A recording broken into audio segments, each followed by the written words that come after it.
The following is part one in a set of lectures sponsored by the Idaho Center for Sustainable Agriculture during their 2012 fall workshop held at the Bass Center in Boise, Idaho.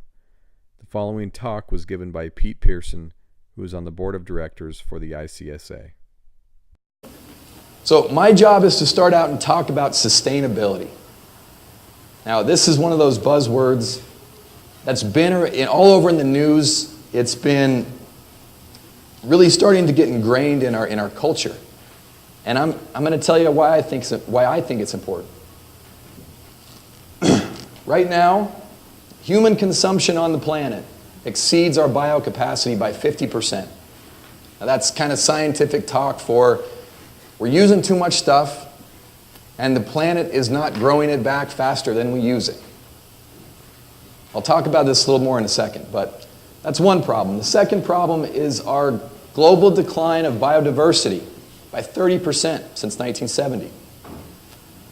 75% of marine stocks are fully exploited or overfished. Deforestation currently accounts for 20% of all the CO2 emissions, and only 35% of everything we throw in the garbage every day gets recycled. Okay, so what's this mean? This means that there's some really great groups out there. One of them is World Wildlife Fund, and they just published this report last month. It's called 2050 Criteria. Now, my intention is not to freak everybody out, but this is the facts. When we talk about a return to nature and all the hippie agendas out there, this has nothing to do with being like a save the earth person. This has to do with sustainability of the human race. Okay? So what you have here is you have two lines. One line, the green line, is our planet's ability to produce the things that we use. And guess what? It's going down.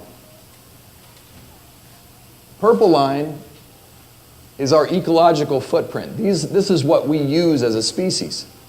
And somewhere in the 1970s, we intersected and now we have a complete overshoot, meaning that this gap right here, we're using everything up faster than it can go. Now, I have to put this in terms that I think we can all understand, right? How many are hunters? It's hunting season. I would have guessed we would have had more hunters here today. I was so excited to use this slide because I was like, everybody's going to raise their hand. We're going to have all these hunters out there. Well, it didn't work, but here's my point. What if tomorrow I said fish and game doesn't exist and everybody can go out and take all the fish, all the elk, all the deer, all the turkey they want? It'd be absolute craziness. We tried this 100 years ago with the buffalo, and that didn't work out too well, did it?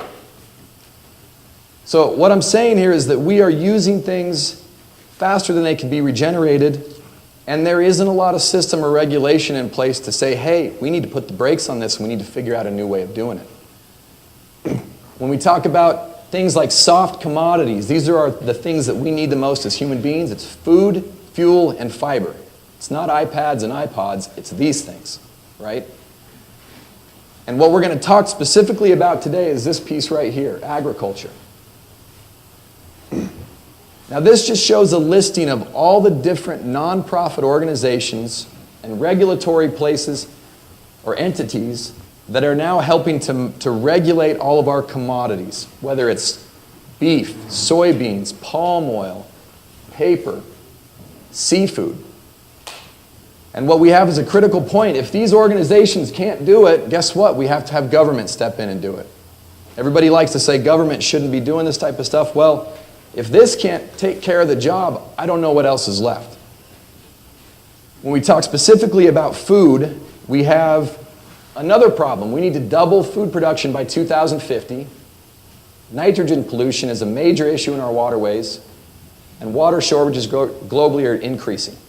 Now, this information we're going to talk about today especially highlights these issues, and we can give solutions for these issues. Now, if I was to ask anybody, it would be, what's probably the most critical environmental issue today? Everybody would probably say what? Carbon, right? Climate change. Well, guess what? It's not the case. If we look at how things are balanced ecologically, the two most pressing things that we have above climate change is biodiversity loss and the nitrogen cycle. Things are dying on the planet, and our nitrogen cycle is so out of whack that we don't know if we can reverse it. Okay, so real quick, I want to explain what my day job is. I work for SuperValue, which is a grocery chain. I'm their director of sustainability, and I handle all the trash. So this is me in the garbage can. This is part of what I do as my job. It's fun, believe it or not. But the world fundamentally changed when we started wanting this in February. And what happened was we started refrigerating things. This is an old school picture of one of the first rail car refrigeration lines. They actually filled them with ice to transport them across the country, believe it or not. And now we have this system.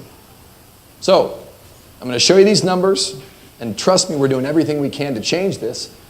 But just looking at Treasure Valley alone, 20 Albertson stores, which we manage, if we take an estimate of 200 pounds of food waste every day from 20 of those stores, which is super conservative, to 200 pounds, I guarantee you we go over that every day. Annually, that means that our stores alone generate almost 2 million pounds of food waste that goes into the landfill. Now, unfortunately for Albertsons, and I would want this to change, Winco sells a lot more groceries than us, and so does probably Fred Meyer in some cases. But if we just took parity with the numbers that I explained, you're looking at almost 5 million pounds, and that's conservative. 5 million pounds of food waste every year that goes into the landfill. And why? Because that food waste, as we'll get to learn here today, is extremely valuable. It's turning into a commodity all over the country, and we can use that to feed our soils and our crops. Real quick lesson on nitrogen and why this is important. First of all, we have water shortages all across the country. This is taken from October 15th and the drought situation that we had, highlighting some of the really high areas of drought across the country. But check this out. It didn't show up well, but this is a map of the United States, right? So you got Florida, and this shows the Mississippi River Basin. This is all the water arteries that funnel in there. It's one of the most amazing resources in the world.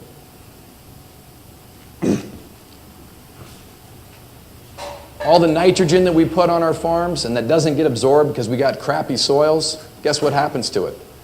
Flows into the Gulf of Mexico. And these red regions represent areas where there is no oxygen in the water. Nothing can live in the water without oxygen. And this happens every single year now. If we look globally what happens, this same thing is going on all across the world. Because as we are going to learn today, this has to do with soil health and how we feed our food, how it's grown. Something I didn't know too, which I think is a really interesting fact for everybody to just know about going into this is the water withdrawal for the entire country. Okay, you have, as you probably can expect, where most of our food is grown, you have California, a lot of people there too, right? Most water withdrawal. But the top four, California, Texas, Florida, and Idaho, we own the number 4 spot. And if you look at how much we withdraw for irrigation, it's almost on par with California. We are absolutely blessed with so much water in this state that it's amazing. We have this amazing resource, and we need to really take care of it. So, as I wrap up, we're going to get started. Marlon is going to do a great demonstration of the difference between healthy soil, and you get to see it firsthand. So it's going to be all kind of right here.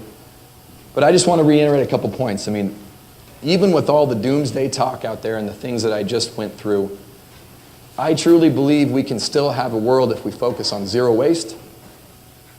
We do still have a world of abundance and biodiversity. We can reverse these trends. And a world with the basics. It's not about iPods and iPhones, right? It's about clean water, clean air, and abundant food. What else is more important? I would say nothing. Great book. If you haven't seen this book, I would highly recommend you get it. One, it's probably the most unique book you'll ever buy because it's made of plastic, recycled plastic. You can read it in the hot tub if you want because it's waterproof. But there's a great line, I've kept this, and I really like to share it with people when I do presentations, and it's, we begin to make human systems and industries fitting when we recognize that all sustainability is local. Recognize interdependence. The elements of human design are entwined and depend upon the natural world. Absolutely depends upon the natural world. And so this is it. This is our first conference, and for lack of being cheesy, I'm going to say we're going to start from the ground up. This is a grassroots effort because we're starting with soil. And I can't think, the more I learn about soil, I cannot think of a better way to kick this off and a more interesting topic to really get our minds going.